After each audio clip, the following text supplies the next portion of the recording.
ఒకతను పల్లెటూరు నుంచి సిటీకి వచ్చాడు. పెద్ద ఎంఎన్సీలో జాబ్ కొట్టేశాడు. రిటర్న్ టెస్ట్ పాస్ అయ్యాడు, అన్నీ పాస్ అయిపోయాడు. హెచ్ఆర్ మేనేజర్ కంగ్రాచులేషన్స్, రేపటి నుంచి జాయిన్ అయిపో, బైక్ కండిషన్లో ఉందో లేదో ఒకసారి చెక్ చేసుకో అన్నాడు. బైక్ ఏంటి సార్, నా దగ్గర బైక్ లేదు అంటే, బైక్ లేకపోతే జాబు లేదు అన్నాడు. పాపం అతనికి ఏం చేయాలో అర్థం కాలేదు. చేతిలో డబ్బులు కూడా లేవు, తినడానికి ఏదో 2 రోజులుకున్నాయి.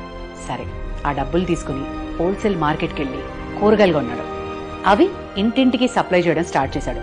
అలా వారం రోజులు చేశాడు, నెలలు చేశాడు, సంవత్సరాలు చేశాడు. గెస్ వాట్, ఒక పెద్ద ఫుడ్ రీటైలర్ కి హెడ్ అయిపోయాడు. కొన్నేళ్ల తర్వాత తన స్టేటస్ ని చూసి ఫ్రెండ్స్ అందరూ పరిగెత్తుకుంటూ వచ్చారు. గరాజ్ లో బోల్డ్ లగ్జరీ కార్స్ చూసి ఆశ్చర్యపోయారు. ఎరా, ఇన్ని కార్స్ ఉన్నాయి, బైక్ లేదా నీకు అన్నారు. అప్పుడు అతను అన్నాడు, నేను చచ్చిన లైఫ్ లో బైక్ కొనుక్కోను అని. ఆ బైక్ ఉండుంటే ఆ జాబ్ వచ్చేది, ఆ జాబ్ వచ్చుంటే నేను ఈ స్థాయికి వచ్చేవాడిని కాదు అని. లైఫ్ లో మనకి ఉన్న